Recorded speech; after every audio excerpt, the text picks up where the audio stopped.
If you're just getting into Lancer or really wanting to change your playstyle, you may have thought to yourself, man, what am I going to play next? Well, like Santa's little angel dipped in hatred and sprinkled with salt, the Goblin falls from the sky to change your life for the better. The Goblin crash lands into the spotlight on today's Mech Tech, where I'm going to quickly cover the strengths and weaknesses of some of Lancer's famous frame options, and give my opinion, or any strategies I have, both as a game master and as a player for this wonderfully wacky tabletop role-playing game. Look, the Goblin really doesn't do that durable thing. I mean, at size 1/2 and enough HP and hull durability to make even a fruit fly jealous, it's not really impressing anybody. Being size 1/2 makes it less of a giant robot and more similar to things like power armor from Fallout, or the power suit from Metroid. But instead of tanky armor plates and heavy guns, the Goblin instead brings evasion, mobility, and a clear lack of mental faculties to the table. Not so unlike the standard Goblin races in fantasy tabletop role-playing games, now that I'm thinking about it. Speaking of fantasy games, I have plenty of other videos covering fantasy content around my YouTube channel.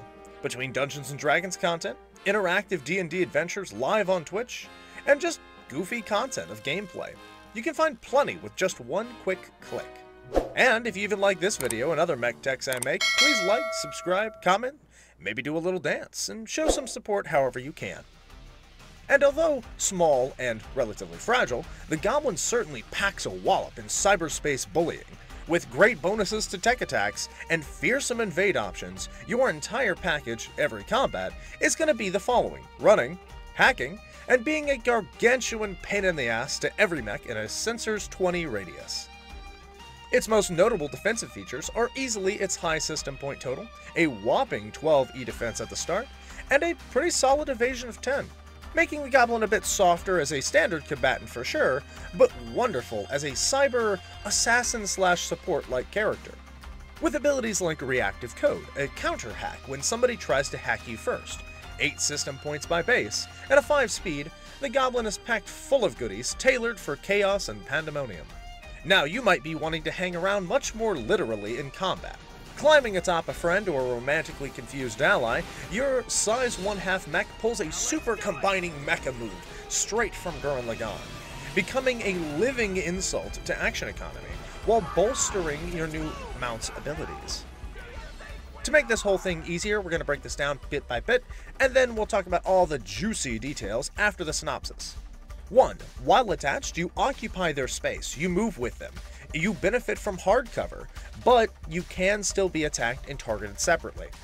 You also take any conditions and heat taken by the host. Your host may use your systems, your E-defense, and your tech attack instead of their own. Additionally, from the beginning of the next round, you no longer take your own turns. Instead, you can take 2 quick actions or 1 full action at any point during your host's turns. Although you can't overcharge or move, you may still take reactions and free actions normally.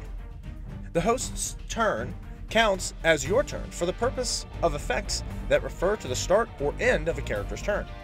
This effect lasts for the rest of the scene until you detach as a quick action or until you or the host becomes stunned.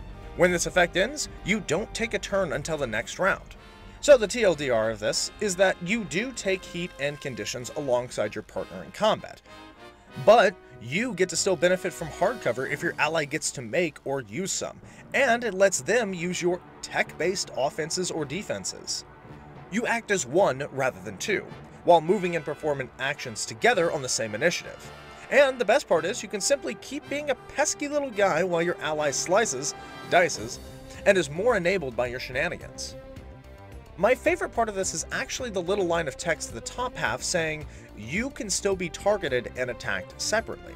The reason I phrase this in this manner is because depending on the mech that you pick and the kind of post/pre-mission teamwork you have set up, this could literally be a wonderful strength that you can easily work in your favor. Mechs that provide full cover to nearby allies, mechs that get reactions to protect/intercept nearby shots or strike, or even mechs that capitalize on specific condition afflictions become even more powerful hosts for the symbiosis target of the Goblin. Personally, this is such a great flavored ability for two players who really just want to pull some Gurren Lagann anime-style shenanigans, combining as their whole persona. And that's just the tip of the iceberg in terms of talents and abilities that the Goblin brings forward that complements teamwork. And although DPS isn't the Goblin's main focus, it does have a couple of good options. One that stands out to me is the main launcher, the Autopod. It really reminds me of a saw blade themed magic missile. It never misses, and as long as somebody consumes a lock-on, you can just spend a reaction and do some free damage. It keeps your action economy completely open and gives you a couple of options every turn, on top of everything else you have to pick from. And that's what I like about the Goblin. You have a lot of options to pick from. You're not isolated to one or two things during a turn. And speaking of options, the Goblin's main focus will be hacking and using invade tech attack options. Between 4 new quick tech options and 4 unique invade choices, the Goblin is only lacking in the system points to carry them all into battle.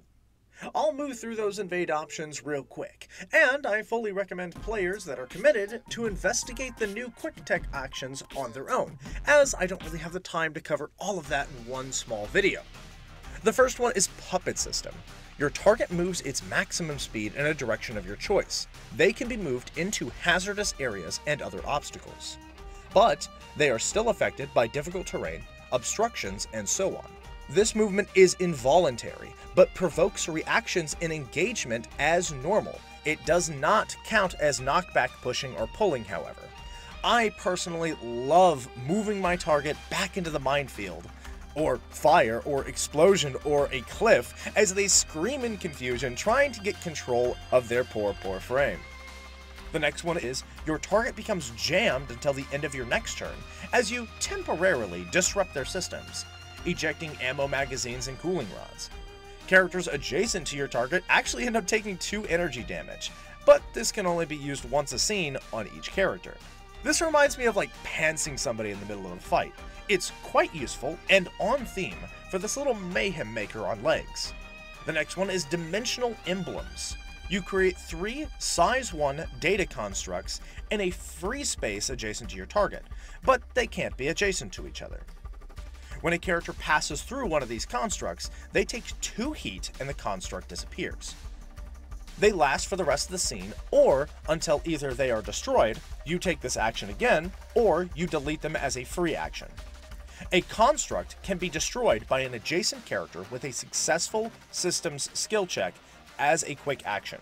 Celestial Shackles, being the last one, marks a space that your target currently occupies. If they leave the affected space once at any point during your turn, you may make a free action to teleport them back to that space, or as close as possible, ending this effect. An affected character can attempt to succeed on a system save as a quick action to end this effect. Otherwise, it lasts until the end of the scene. Now, as specific and as targeted as this is, I think this one is hilarious. It's like telling the other person, no, bad mech, bad, stay, and then teleporting them back right into a dangerous location. I think it's hilarious, and you should try to use this one as often as possible. And the Goblin gets a ton of other great features too. It gets like illusion spell flavored data constructs. It gets other support features that buff allies and debuff enemies. It even straight up gets mind control with a license level 3 Osiris class NHP, which I will highly recommend you look into on your own, since it's a banger ability, and I think it's best observed in a dark place where you can drool over it in private. But I think that's about all the time I have for this video, because I could talk on and on about frames like these all day, but I'm trying to keep these mech techs a little shorter and keep them easier to digest for new players who barely know anything about Lancer. The Goblin is a frame that I was delighted to cover, and it takes a spot as one of my top 3 favorites I've ever read about, and I recommend that game masters and players alike to use this frame, both together and separately. And although this mech tech is over, feel free to check out my other mech techs about the Swallowtail or the Manticore. Both are pretty great in my opinion. I added plenty of information and memes to keep you all invested and informed while I drone on and on about the information. But that wraps it up for this video. So thanks again for watching. Keep an eye out for new videos and stream VODs coming out soon. And I'll see you on the next one. See ya!